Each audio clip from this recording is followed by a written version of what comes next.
ವೀಕ್ಷಕರೇ ಪ್ರಣಾಮ. ವಿಶ್ವ ಪ್ಲಸ್ ಟಿವಿಗೆ ಸ್ವಾಗತ. ವೀಕ್ಷಕರೇ, ನಮ್ಮ ಭಾರತೀಯ ಸೇನೆಗೆ ಸೇರ್ಪಡೆಯಾಗಲು ಹೊಸ ಆಯುಧ ಸನ್ನದ್ಧವಾಗಿದೆ. ಈ ಆಯುಧವನ್ನ ಈಗಾಗಲೇ ಪ್ರಯೋಗ ಕೂಡ ಮಾಡಲಾಗಿದೆ. ಆ ಪ್ರಯೋಗ ಯಶಸ್ವಿಯಾಗುವುದರ ಮೂಲಕ ಇಂಥ ಆಯುಧ ಹೊಂದಿರುವ ವಿಶ್ವದ 5ನೇ ದೇಶ ಎಂಬ ಹೆಗ್ಗಳಿಕೆಗೆ ನಮ್ಮ ಭಾರತ ಭಾಜನವಾಗ್ತಾ ಇದೆ. ಹಾಗಾದ್ರೆ ಯಾವುದು ಆ ಆಯುಧ ಅನ್ನುವುದರ ಬಗ್ಗೆ ತಿಳಿದುಕೊಳ್ಳೋಣ. ಅದಕ್ಕೂ ಮೊದಲು ನೀವಿನ್ನು ನಮ್ಮ ಚಾನೆಲ್ ಮೊದಲನೇ ಬಾರಿಗೆ ನೋಡ್ತಾ ಇದ್ರೆ ಈಗಲೇ ಸಬ್ಸ್ಕ್ರೈಬ್ ಆಗಿ ಪಕ್ಕದಲ್ಲಿರುವ ಬೆಲ್ ಐಕಾನ್ ಒತ್ತುವುದರ ಮೂಲಕ ನಾವು ಪೋಸ್ಟ್ ಮಾಡುವ ಪ್ರತಿಯೊಂದು ವಿಡಿಯೋವನ್ನ ಸಕಾಲಕ್ಕೆ ವೀಕ್ಷಿಸಿ ಹಾಗೂ ನಮ್ಮನ್ನ ಬೆಂಬಲಿಸಿರಿ.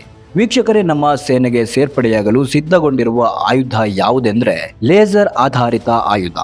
ಈ ಆಯುಧವನ್ನ ರಕ್ಷಣಾ ಸಂಶೋಧನೆ ಮತ್ತು ಅಭಿವೃದ್ಧಿ ಸಂಸ್ಥೆ DRDO ಸಿದ್ಧಪಡಿಸಿ ಯಶಸ್ವಿ ಪ್ರಯೋಗ ಕೂಡ ಮಾಡಿ ಮುಗಿಸಿದೆ. ಲೇಸರ್ ಆಧಾರಿತ ಈ ಆಯುಧ 30 ಕಿಲೋವ್ಯಾಟ್ ಸಾಮರ್ಥ್ಯವನ್ನ ಹೊಂದಿದೆ. 5 ಕಿಲೋಮೀಟರ್ ವ್ಯಾಪ್ತಿಯೊಳಗೆ ಇರುವ ಡ್ರೋನ್, ವಿಮಾನ, ಹೆಲಿಕಾಪ್ಟರ್ಗಳನ್ನು ಹೊಡೆದುರುಳಿಸುವ ಸಾಮರ್ಥ್ಯ ಈ ಲೇಸರ್ ಆಧಾರಿತ ಆಯುಧವು ಹೊಂದಿದೆ ಎಂದು DRDO ಅಧ್ಯಕ್ಷರಾದ ಡಾಕ್ಟರ್ ಸಮೀರ್ ವಿ ಕಾಮತ್ ತಿಳಿಸಿದ್ದಾರೆ.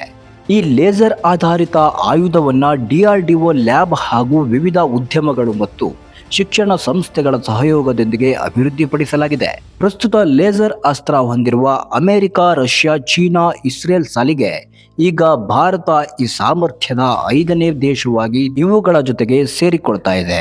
ಅದೇ ರೀತಿಯಲ್ಲಿ DRDO 300 ಕಿಲೋವ್ಯಾಟ್ ಸಾಮರ್ಥ್ಯದ ಸೂರ್ಯ ಎಂಬ ಇನ್ನೊಂದು ಲೇಸರ್ ಅಸ್ತ್ರ ಕೂಡ ಅಭಿವೃದ್ಧಿಪಡಿಸುತ್ತಿದೆ ಎಂಬುದು ಭಾರತೀಯರು ಗರ್ವ ಪಡುವ ಸಂಗತಿ. ಸೂರ್ಯ ಲೇಸರ್ ಅಸ್ತ್ರವು 20 ಕಿಲೋಮೀಟರ್ ಸುತ್ತಮುತ್ತ ತನ್ನ ಕಾರ್ಯನಿರ್ವಹಿಸಲಿದೆ.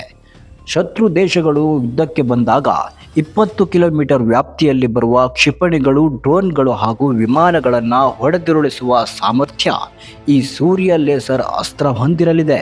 ನಮ್ಮ DRDO ಸಂಶೋಧನೆಯ ಸೂರ್ಯ ಲೇಸರ್ ಅಸ್ತ್ರ ತನ್ನ ಸಾಮರ್ಥ್ಯ ಮತ್ತು ಯಶಸ್ಸನ್ನು ಬಿಂಬಿಸುತ್ತದೆ ಎಂದು DRDO ಎನರ್ಜಿ ಸಿಸ್ಟಮ್ ಮತ್ತು ಸೈನ್ಸಸ್ ಸೆಂಟರ್ನ ನಿರ್ದೇಶಕ ಡಾಕ್ಟರ್ ಜಗನ್ನಾಥ್ ನಾಯಕ್ ಅಭಿಪ್ರಾಯ ಪಡುತ್ತಾರೆ. ಈ ಮಾಹಿತಿ ನಿಮಗೆ ಇಷ್ಟವಾದರೆ ಒಂದು ಲೈಕ್ ಕೊಟ್ಟು ಇದರ ಕುರಿತು ತಪ್ಪದೇ ಕಮೆಂಟ್ ಮೂಲಕ ನಿಮ್ಮ ಅಭಿಪ್ರಾಯವನ್ನ ತಿಳಿಸಿ. ನಮಸ್ಕಾರ. ನ್ಯೂಸ್ ರಿವ್ಯೂ, ವಿಶ್ವ ಪ್ಲಸ್ ಟಿವಿ, ಬೆಂಗಳೂರು. ವಿಶ್ವ ಪ್ಲಸ್, ಜನಹಿತಕ್ಕಿದು ಜ್ಞಾನದ ಜಾಲ.